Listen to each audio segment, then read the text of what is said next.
Bom dia. Por que a gente está fazendo esse estudo? Essa ideia. Qual é a ideia do Catecismo Nova Cidade? Vocês têm aí? Quando fala catecismo, você já fala esse negócio de católico. Como assim tem catecismo na igreja? Meu Deus! A quarentena está deixando todo mundo doido, agora tem catecismo na igreja.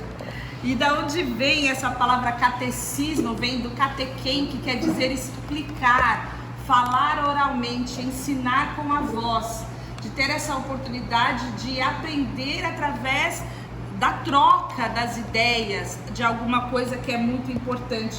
E quando a gente vê a história da igreja, toda a história da igreja, a defesa da fé era publicada. Tem muitas publicações extremamente importantes. Heidelberg e Westminster são as mais famosas. Então, ao longo da história da igreja, as pessoas tinham acesso a uma publicação, a um documento, como se fosse assim, uma apostila, na verdade. São livretos, inclusive nós temos, se alguém tiver interesse de ler, é muito agradável a leitura quando é feita em perguntas e respostas. E o que o Catecismo da Nova Cidade é? É uma releitura de 3 dessas doutrinas, a de Genebra, a de Westminster e de Heidelberg. E como que eles fizeram isso? Eles traduziram de uma forma mais atualizada. Quando a gente vai ler a doutrina bíblica da fé, quem é Deus, o que Deus criou, às vezes eles usam uma linguagem que é difícil para a gente em 2021 entender. Então, qual que é a nossa ideia aqui hoje? É através dessa leitura, desse material que foi produzido, encabeçado pelo Tim Keller, que hoje é o maior ícone, né, da doutrina bíblica do mundo, ter um acesso à doutrina bíblica básica com uma atualização não nos conceitos, que é o erro atual, né? A gente querer atualizar o conceito, mas a linguagem. Os conceitos são o mesmo, porque passa o céu, passa a terra e a palavra do Senhor não muda. Mas a gente poder ter acesso à doutrina de uma forma mais gostosa da gente ler. Quando a gente fala doutrina, o que quer dizer doutrina? Você fala assim, doutrina, vai ficar falando doutrina, que negócio é esse? É um conjunto de ideias básicas e fundamentais que são ensinadas de umas pessoas para as outras. Então a gente pretende ter esse período onde a gente vai estudar, bom dia, a base de uma forma ordenada, bem organizada, do que é o mínimo que todo cristão precisa saber. Até para saber se ele é cristão ou não. Se ele acredita naquilo ou não, ele precisa saber. Então, a gente tem 3 prioridades, eu anotei aqui. Expor o evangelho. A gente vai ler as doutrinas, vai conversar sobre isso, falar sobre a natureza humana, falar sobre Deus, falar sobre o pecado, de uma forma bem clara, para a gente poder entender o que a Bíblia diz sobre isso. Confrontar os erros e as heresias do mundo hoje. A gente poder falar, poxa, mas o que é que no mundo, na forma que as pessoas pensam e vivem, o que não se encaixa nesse conceito? Para que os conceitos do mundo que vão entrando na gente, a gente nem percebe, possam ser limpos do nosso coração. A gente pode só confrontar a ideia do mundo com a verdade do evangelho. E também formar um povo distinto, uma comunidade que conhece a palavra e que está pronto para andar na contramão, na contracultura, mas também está pronto para ensinar outras pessoas. A gente não tem que ensinar se a gente não sabe o que a palavra fala sobre isso, aquilo outro. Então, às vezes a pessoa fala assim, eu queria falar de Jesus, mas eu não sei falar de Jesus. E é muito comum isso, porque a pessoa não tem a base. Ela quer ajudar o amigo, quer ajudar, mas ela não tem a base. Então, a gente vai construir essa base sem pressa. E o livro vai ter 3 partes. Primeiro é Deus, criação e queda e lei. Deus, criação e queda e lei. A segunda parte é Cristo, redenção e graça, e a terceira parte é espírito, restauração e crescimento em graça. Qual que é a ideia principal? É que quando você pegue essa partezinha da pergunta, da resposta e do versículo, você memorize. O livro fala sobre isso. Você vai ler na introdução que ele fala, leia e memorize. Então, em todo lugar do mundo e aqui no Brasil, Grandes igrejas, as maiores igrejas em células estão adotando essa doutrina como uma doutrina básica. A ideia é que o povo de Deus memorize, saiba quais são as perguntas, saiba quais são as respostas e conheçam esses versículos básicos. Até porque a gente não sabe por quanto tempo que a gente vai ter a Bíblia na mão. A gente vai ter acesso no smartphone na Bíblia. Então a gente precisa conhecer a Bíblia para que a palavra habite em nós. Não é isso que o versículo fala? Que a palavra tem que habitar em nós. Às vezes a gente está... É tão fácil você achar um versículo agora. Eu lembro antigamente que a gente não tinha Google. Quando a gente queria achar um versículo, eram horas procurando mesmo o versículo. Hoje você escreve 2, 3 palavras, o versículo já aparece. Mas isso vai fazendo com que a gente deixe de guardar a palavra. A gente deixa de conhecer, decorar e aquilo ser vivo em nós. Então, se você puder, se você quiser, assuma esse desafio do livro de você ler, memorizar e guardar e aplicar também essa verdade. Então nós vamos hoje para a nossa primeira pergunta. Eu não quis me alongar hoje em muitas perguntas porque eu não sabia qual que ia ser a nossa dinâmica. Não sabia se a gente ia começar às 9, às 9h15 ou 9h45, porque a gente dependeria da participação de vocês. E a gente não pode atrapalhar o culto. Então a gente, fazendo esse horário, a gente precisa ser bem regradinho, porque os irmãos que estão em casa estão esperando começar e tem toda a organização do som e tal. Então a gente tem que terminar umas 15 para as 10, é a nossa ideia, mais ou menos terminar umas 15 para as 10, 10 para as 10 no máximo, para liberar os irmãos para a organização do culto, né? Então eu trouxe uma pergunta e a gente vai sentir quantas perguntas que a gente já pode fazer na semana que vem, tá bom? Então alguém lê para mim a pergunta e outra pessoa lê a resposta, para a gente poder... Qual é a nossa única esperança na vida e na morte? Não somos de nós mesmos, mas pertencemos de corpo e alma, na vida e na morte, a Deus e a nosso Salvador Jesus Cristo. Qual é a nossa única esperança na vida e na morte? Sem que a gente tivesse acesso a essa resposta, o que você ia responder? Qual é a sua única esperança? Cada pessoa tem uma, né? Jesus.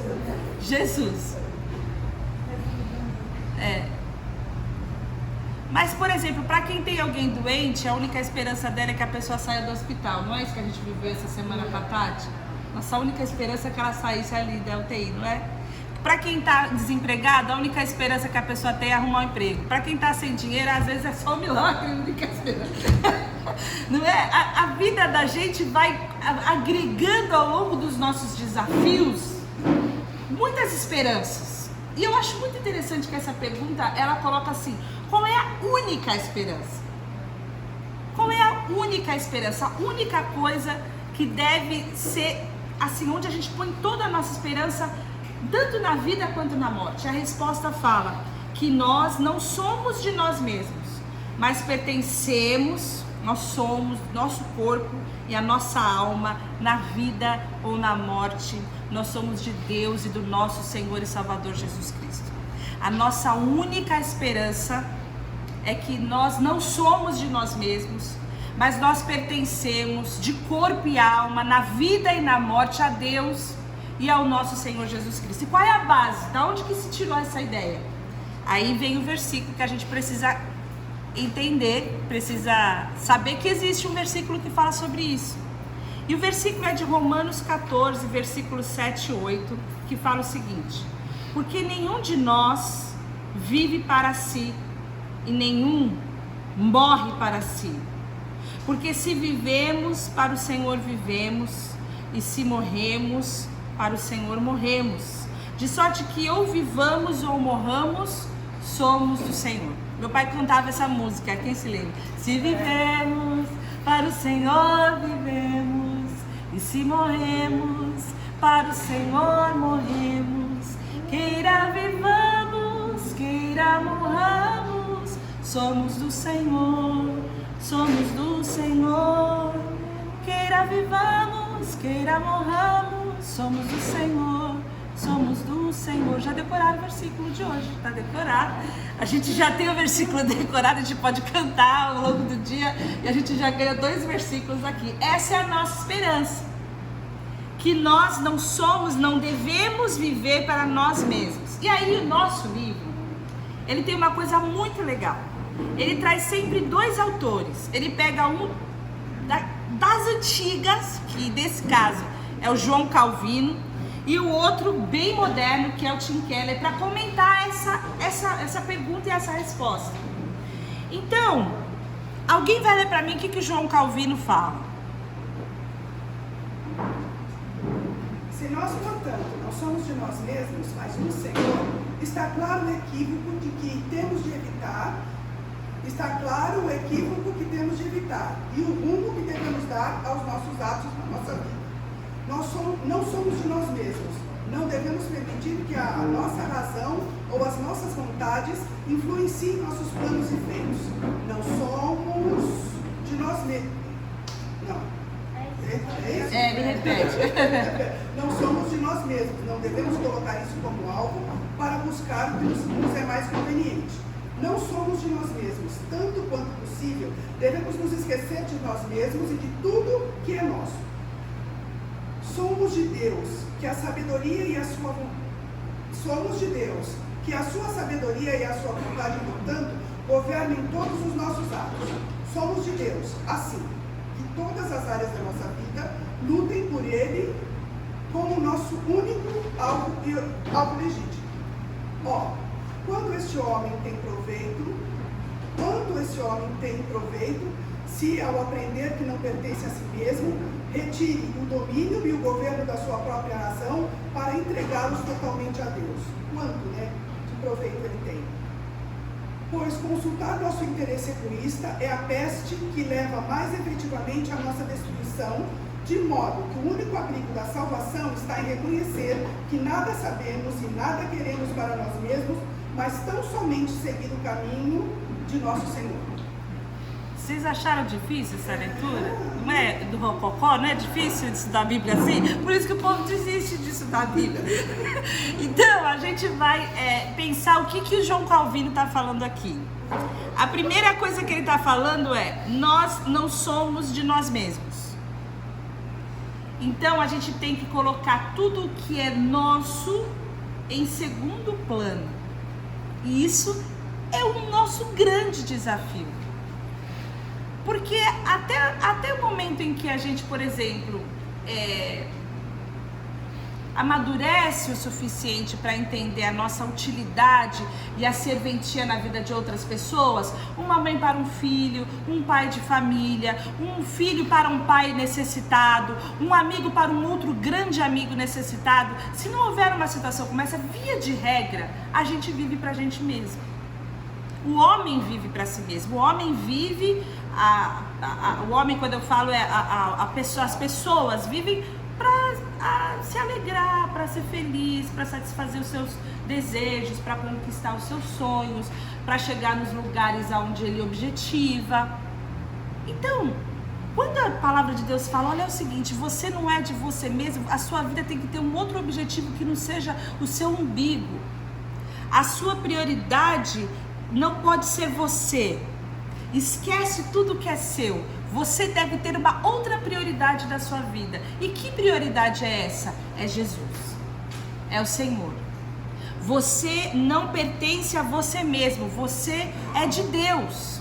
Você pertence ao Senhor. Você deve viver e morrer por Ele. Então, a sabedoria de Deus deve governar a minha vida todos os dias. Se eu não sou de mim mesmo, quais são as implicações do Ricardo não ser dele mesmo?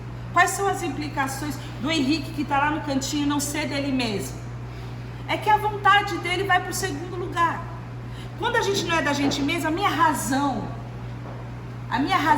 ela vai sempre ser confrontada com o que a palavra fala. Os meus desejos, eles vão ter sempre um confronto com o que a palavra fala. O governo e o domínio, quando a gente fala assim, Jesus é o meu Senhor, quer dizer que a vontade dele vai ser principal na minha vida, vai ser prioridade na minha vida do que a minha vontade. E aí, quando o Calvino fala, pois consultar nosso interesse egoísta é a peste que leva mais efetivamente à nossa destruição, é porque não tem coisa mais desgraçada na vida da gente do que o egoísmo. Vocês conhecem alguém egoísta? Vocês já passaram por uma situação que a pessoa foi egoísta? Você fala, como assim? Não tem nada mais destruidor que o egoísmo. E o egoísmo, ele é uma sementinha que vem no coração de todo mundo que nasce. Todo mundo que nasce tem uma sementinha de egoísmo ali. Ou o Espírito Santo arranca essa sementinha com raiz e tudo e deixa lá na cruz de Jesus, ou esse egoísmo vai crescendo e tem pessoas tão egoístas que eles são até conhecidos. Esse sujeito aí não adianta pedir nada pra ele. Não adianta pedir, ele nunca tem tempo, ele vem com má vontade, ele vem com mau humor, ele não liga pra ninguém, ele não quer ajudar ninguém, ele só pensa nele. O egoísmo, a peste, destruiu aquela pessoa. Ela vive pra si mesma, ela acha que ela pertence a ela mesma. E o texto aqui está falando, olha, nós não somos de nós mesmos. Paulo fala em Romanos, nós não somos de nós mesmos. A nossa salvação está em reconhecer que a gente não sabe de nada. Então a gente não quer nada para nós além da vontade de Deus. E eu pensava, como que a gente pode fazer uma ilustração para entender isso, que o Calvino não ajudou muito. Vocês já pegaram alguma coisa muito valiosa emprestada? Já pegaram? Negócio assim, tipo, que você não tem como devolver, entendeu? Ontem a gente estava andando, um amigo nosso comprou uma moto, uma Harley Davidson, falou, Paulo, quer dar uma volta? Paulo falou, não, obrigado. Muito obrigada, não quero dar uma volta. Mas vai um CD que é muito importante, porque vocês não são da época do CD, né? Nem sabem o que é CD, desculpa, gente. Desculpa. Não sei, gente, o carro de alguém. Olha, vou dar o carro de alguém, não é? Ou vamos melhorar. Você já emprestou alguma coisa para alguém que voltou absolutamente destruída? Conta, Nicole, essa experiência. Por quê?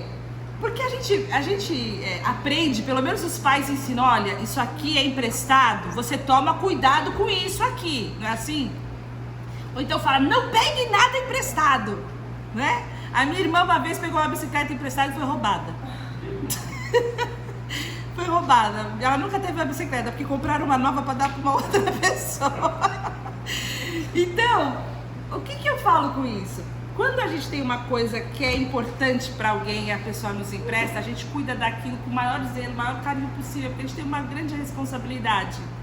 Irmãos, assim é a nossa vida. A nossa vida, ela é emprestada, porque ela não é de nós mesmos. E é emprestada e a gente tem que devolver. Não é dada, ela é emprestada. Então tudo que a gente faz na nossa vida, que a gente pensa que a gente pode fazer na nossa vida, como a gente bem entender, a gente tem que pensar, mas será que o dono vai se importar se eu fizer isso? Será que o dono, que Deus então é o meu dono, eu não pertenço a mim mesma, nem no meu corpo? Olha o que nossa resposta fala, eu não pertenço a mim mesma nem no meu corpo e nem na minha alma. Eu não pertenço a mim mesmo nem na vida e nem na morte. E aí a gente pode até pensar no suicídio. Para aquelas pessoas que têm dúvidas, essa é uma questão que essa pergunta responde. Eu não pertenço a mim mesmo, nem no meu corpo e nem na minha alma. Eu não pertenço a mim mesmo nem na vida e nem na morte. Eu pertenço a Deus e ao nosso Senhor Jesus Cristo.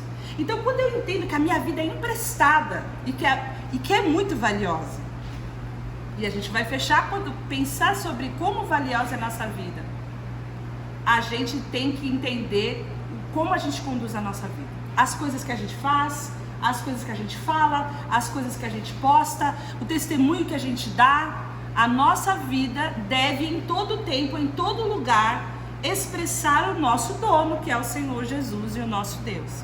Então essa questão que Calvino fala, eu coloquei no final que as nossas coisas não são nossas porque somos mordomos.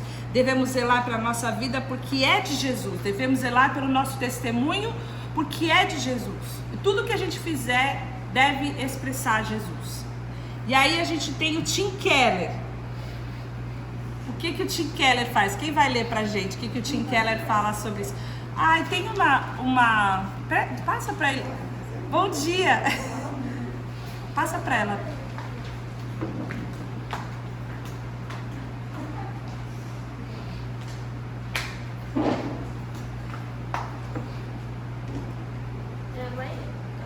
Pode ler, lê com o Ricardo. A certa altura de seus escritos, João Calvino expõe a essência do que significa ter uma vida cristã.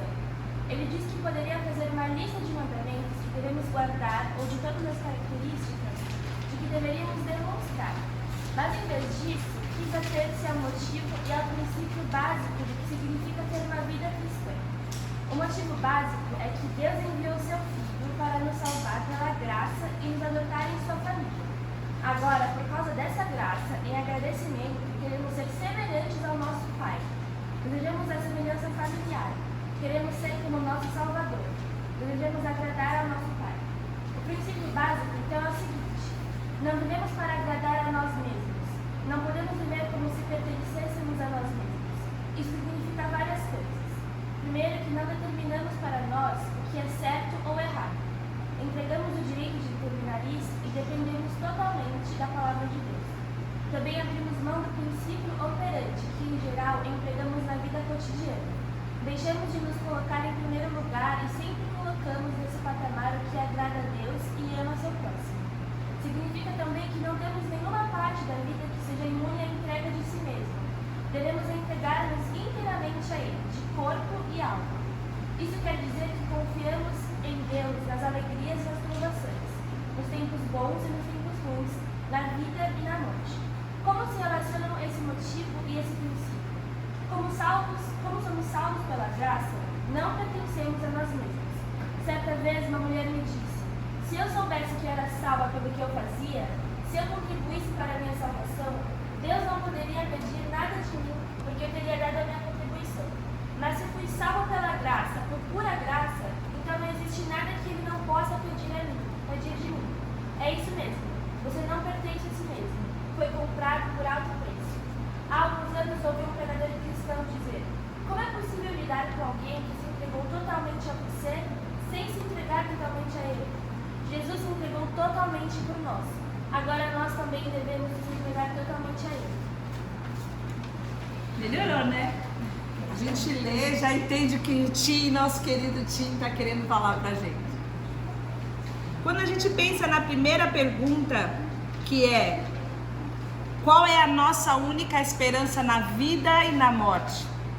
E a gente responde que não somos de nós mesmos, mas pertencemos de corpo e alma, na vida e na morte, a Deus e a nosso Senhor Jesus Cristo, que ninguém vive para si e ninguém morre para si, mas se vivemos para o Senhor vivemos, e se morremos para o Senhor vivemos. Queira morramos, queira vivamos, nós somos do Senhor. Tim Keller coloca para nós uma questão muito interessante. Ele faz uma repergunta no meio desse caminho, se a gente ler bem: qual é a essência da vida cristã? Essa pergunta responde para nós qual é a essência da vida cristã. Porque para quem está de fora e olha os cristãos, pode parecer que ser cristão é como se você recebesse uma lista de coisas a fazer e coisas que você não deve fazer. Você tem que fazer o checklist todos os dias. Não pode, são muitas. E aí você recebe o pode e você tem que viver a sua vida gabaritando aquilo ali, agindo de uma forma, se esforçando. É um código de conduta, onde você tem que se esforçar para você fazer tudo que está escrito ali, não fazer nada do que está escrito ali. Por muitas vezes o evangelho, na verdade a vida cristã, foi levada e foi encarada dessa maneira. E aí quando a gente lê sobre pertencimento, quando a gente lê sobre a importância, quando a gente lê sobre a essência da vida cristã, o Timothy Keller, ele começa dizendo que o motivo mais real da vida cristã, o motivo verdadeiro porque a gente é cristão, o motivo verdadeiro porque a gente se sente até honrado de fazer parte da família de Deus é o amor. É entender que nós fomos amados. que nós fomos chamados para sermos filhos, mas isso foi muito custoso. Para que a gente pudesse ser chamado filho de Deus, o filho único de Deus se fez homem, que já foi algo monstruoso. Deus criador, Deus se fazer homem. A gente sabe as limitações todas que a humanidade nos traz. Ele se fez homem, não veio como um rei, não veio majestoso, todo poderoso, o rei de Roma, não. Ele veio pobre, veio na manjedoura. Ele veio e não foi ovacionado, ele foi rejeitado, ele foi julgado, ele foi maldito, ele foi menosprezado, e ao final de todas as coisas ele foi julgado mesmo. Ele inocente foi julgado culpado e foi morto. Então, quando a gente pensa em tudo que custou para Jesus, o amor tão grande que estava envolvido, a gente entende que a vida cristã é a base, o amor é a base da vida cristã. É um amor tão grande de Deus, de enviar o seu filho, que deu a sua vida para que nós pudéssemos ser sua família. Quando a gente entende isso, não tem código de conduta que possa se comparar com esse amor, esse ato tão grandioso de amor, de nós fazermos parte da sua família. E por causa dessa graça, por causa desse agradecimento, em resposta a esse amor tão grande, o que a gente faz? A gente quer ser igual ao pai, a gente quer parecer com a família, a gente quer ser igual ao filho. De acordo com Romanos 8:29, esse se torna então o nosso grande propósito, de nós termos sido predestinados para sermos a imagem do Filho Cristo Jesus. Esse é o nosso destino, essa é a nossa grande essência enquanto cristãos, de nós fazermos parte de uma família que tem um modelo que é Cristo e a gente quer ser igual a Ele. Quando a gente entende que a gente quer ser igual ao nosso Salvador, que a gente quer agradar o nosso Pai, a gente entende então que a gente não pode viver para nós mesmos. Por quê? Porque é por causa da sementinha do egoísmo. Porque a nossa natureza, a gente vai falar disso mais pra frente, nosso jeito de ser sem Deus sempre vai contrário àquilo que Deus quer e àquilo que Deus fez. Então a grande essência do Evangelho é nós entendermos, primeiro, que nós não determinamos o que é certo e o que é errado. Não é a gente que fala o que é certo e o que é errado. A gente não faz o que dá na telha. A gente não impõe a nossa vontade. Os nossos conceitos, nossas ideias não são absolutas. Todas as nossas ideias precisam ser confrontadas com a palavra de Deus. Todos os nossos conceitos precisam ser pareados com a palavra de Deus. O que Deus pensa sobre isso? Olha, eu penso que uma mentirinha de vez em quando não tem problema nenhum. O que Deus pensa sobre isso? Vocês entendem? Dei um exemplo só. Então, não é um código de conduta, entende que é muito mais? É a minha alma sendo sempre transformada, é o meu pensamento, é meu corpo e a minha alma respondendo ao pertencimento de uma família. Eu sou parte dessa família. Eu quero que todo mundo olhe e fale, olha lá, ele parece com o pai dele, é a cara do pai dele, né? Nossa, o jeitão do pai dele. Olha o jeito que ele ama, que ele abraça, que ele serve.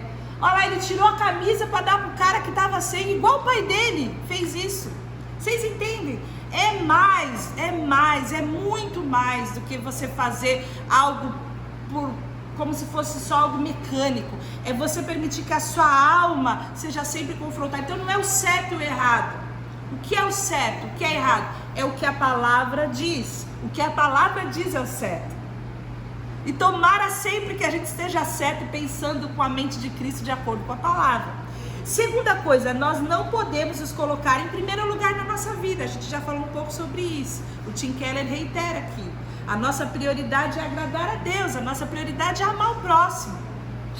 Terceiro, que nós não temos nenhuma parte da vida que possa ser excluído do governo de Deus. Vou reformular.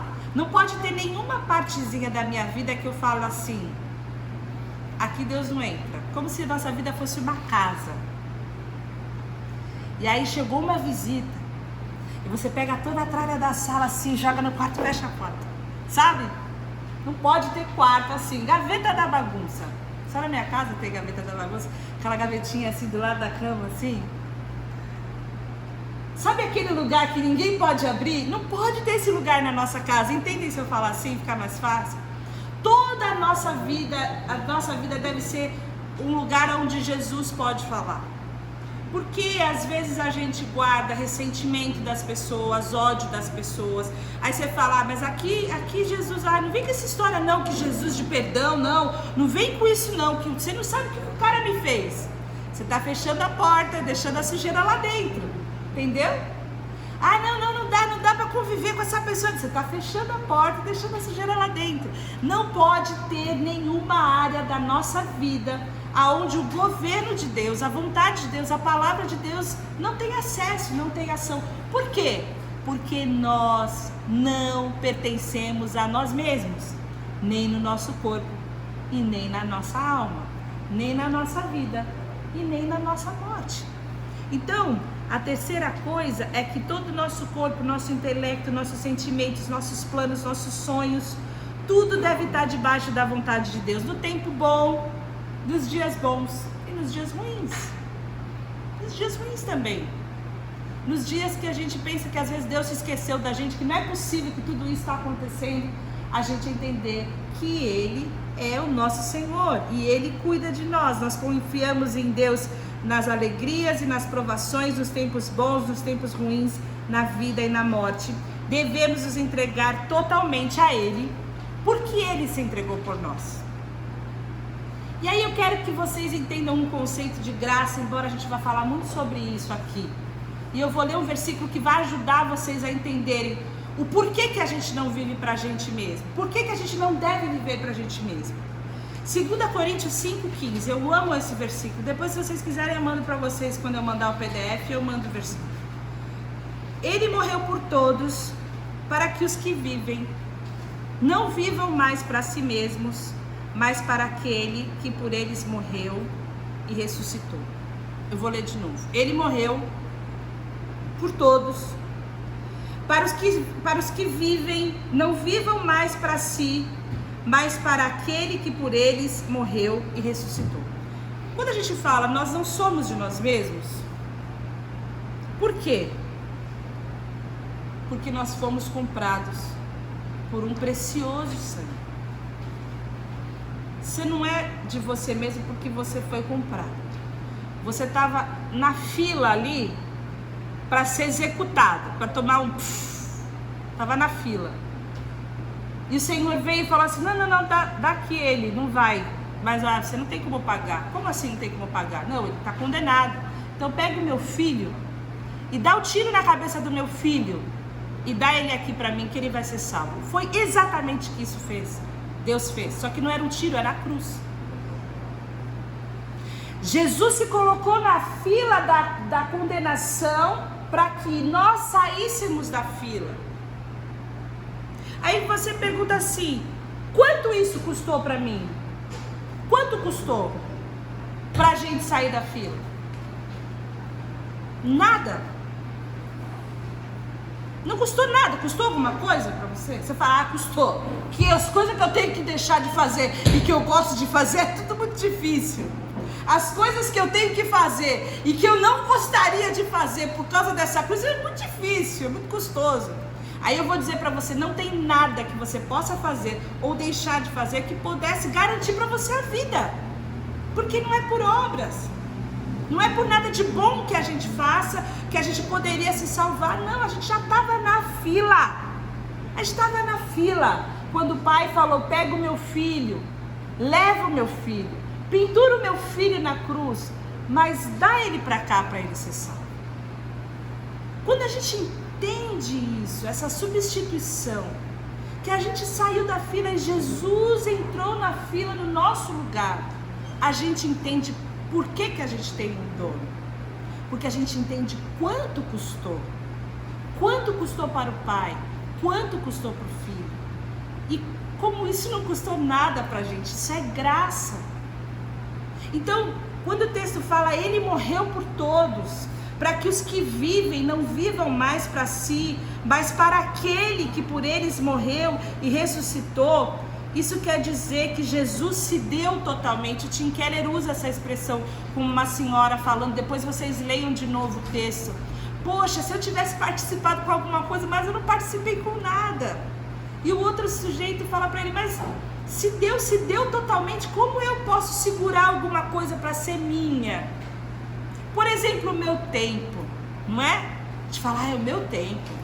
Ai, é meu descanso, que eu vou nada estudar de manhã, logo cedo, às 10 já é cedo, domingo, você quer que chegue às 9.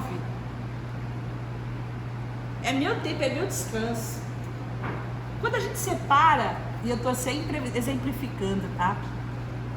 Separa algo que é nosso, onde Deus não tem, onde Deus não pode gerenciar, onde Ele não pode se meter.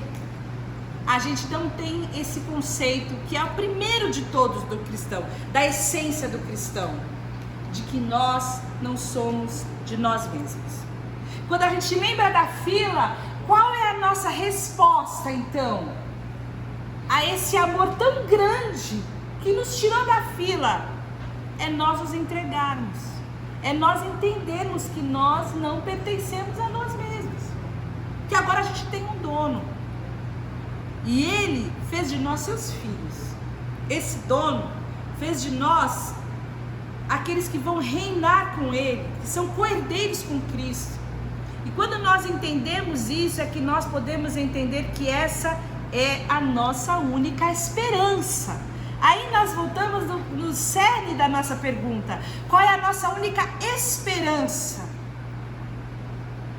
Porque se você pensar no amor de Deus e no amor do Filho, não tem mais nada importante, mais valioso, mais pesado, mais grandioso na nossa vida do que isso. Não tem mais onde esperar. Com o amor de Deus desse tamanho, eu vou esperar no dinheiro? Eu vou esperar num emprego bom? Eu vou esperar numa família?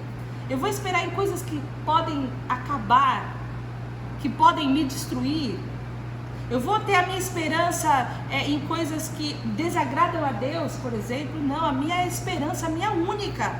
Quando eu entendo a essência da salvação, o amor de Deus, o amor do Pai, o amor do Filho, quando eu entendo esse pertencimento, então eu falo, essa é a minha única esperança.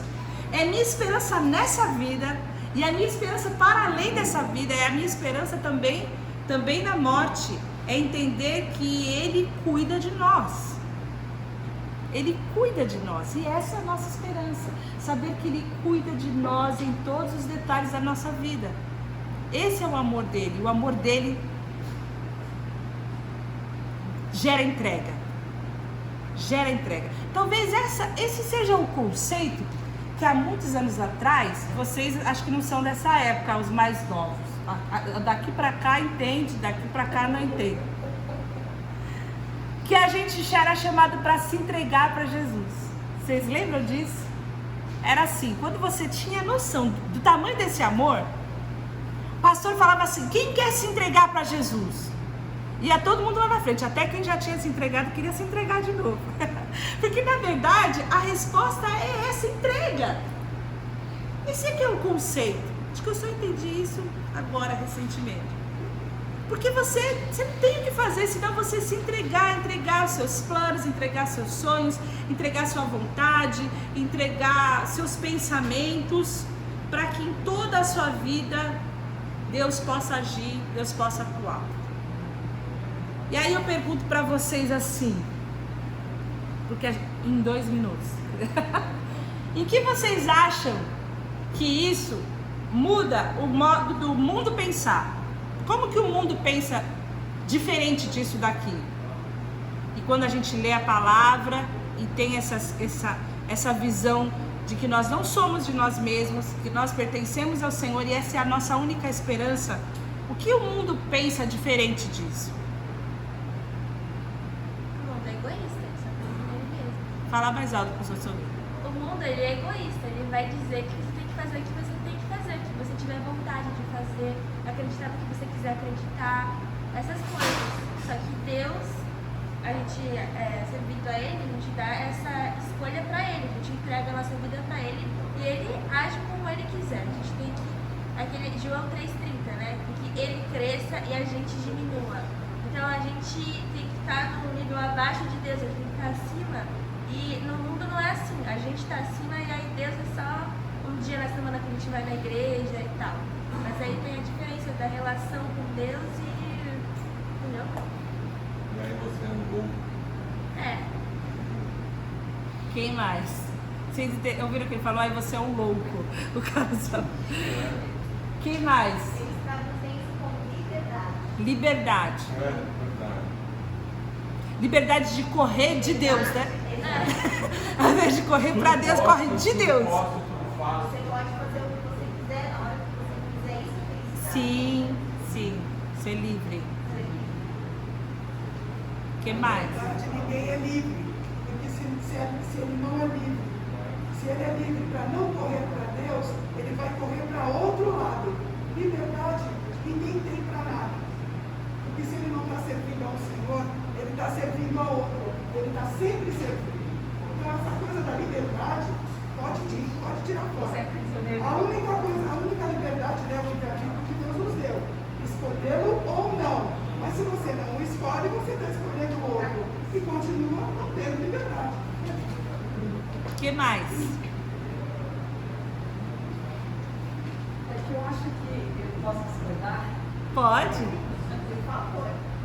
É porque eu acho assim, que na verdade eu sou livre.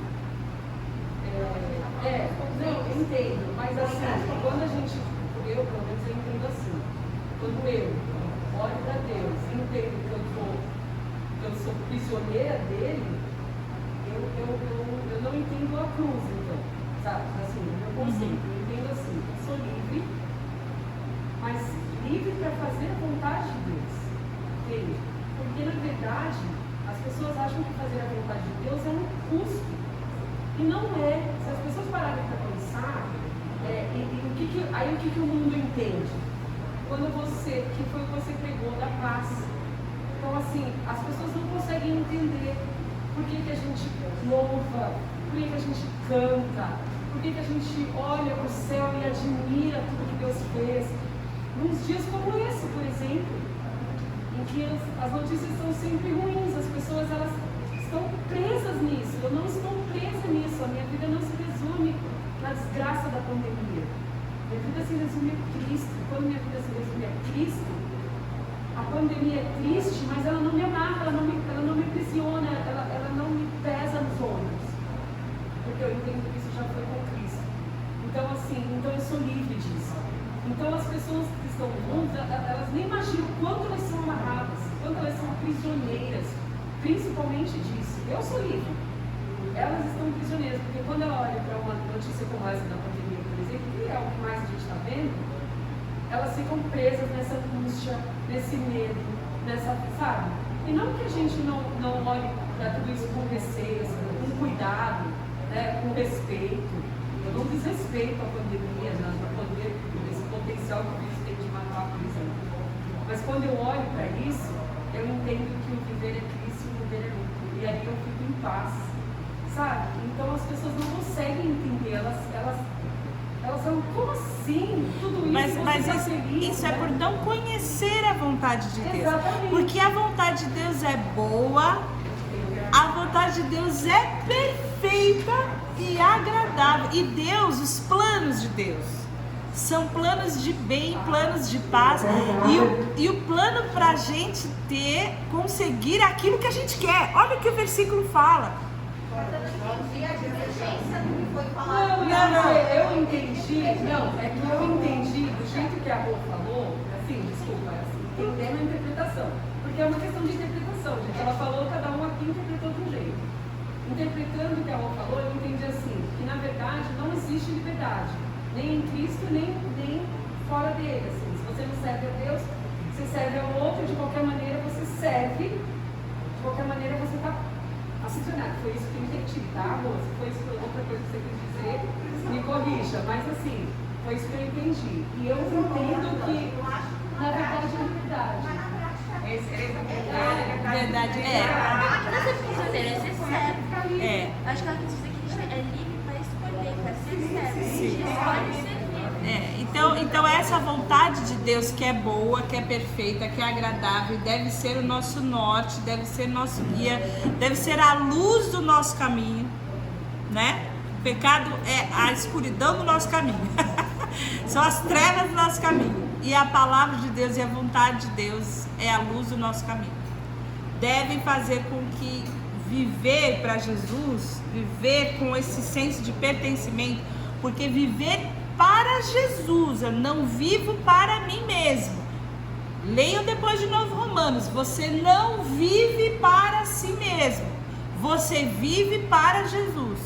Se torna maior experiência da nossa vida, se torna o grande motivo, a grande razão.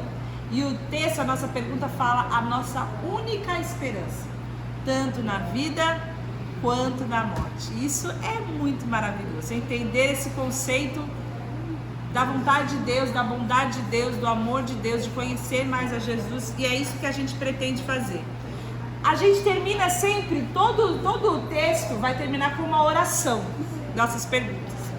E a oração fala o seguinte: Cristo, nossa esperança, na vida e na morte, lançamo-nos sobre teu misericordioso cuidado paternal. Cristo, sendo o Senhor a minha esperança da vida e na morte, eu me lanço sobre o teu misericordioso cuidado, olha a palavra, cuidado paternal. Tu nos ama porque somos teus, nenhum bem possuímos senão a ti, e não poderíamos pedir dom maior do que pertencer a ti também. Que coisa mais linda, né? Tá aí um conceito que a gente talvez nunca tenha pensado, eu particularmente nunca pensei. Pedir para pertencer a Deus. Pedir, posso ser teu. E sabe por que a gente nunca pensou isso? Porque a gente perde o conceito da adoção. Se você imaginar uma criança que está num lar, que precisa de um pai amoroso, um pai carinhoso, um pai que vai dar tudo para ele, um pai que vai ensinar, um pai que vai disciplinar, um pai que vai tirar ele daquela condição sem família. Esse éramos nós, que vira para o Pai Eterno e pede para ele: eu posso ser seu, eu posso pertencer a ti. Isso é lindo demais. Isso quer dizer pertencer ao Senhor. Nós que não tínhamos família, nós que não tínhamos, fomos adotados por um amor muito grande. E o preço que foi pago para essa adoção. Que esse amor de Jesus inunde nosso coração de um jeito que viver para Jesus, pertencer a Jesus, seja para nós um privilégio, seja para nós a nossa alegria e seja para nós a nossa única esperança. Amém? Vamos orar, porque já falta 1 minuto para começar o culto. A gente vai mudar só a cadeira assim, ó. Vamos orar. Senhor, nós te agradecemos e te louvamos por esse amor maravilhoso, um amor grandioso do Pai, do Filho. E nós te agradecemos e pedimos sempre que nós possamos pertencer a Ti. Te agradecemos por essa esperança grandiosa no nosso corpo, na nossa alma, na vida e na morte, de que nós não somos de nós mesmos, mas nós somos Teus. E queremos viver para Ti, em nome de Jesus. Amém. Amém. Tomar uma agüita.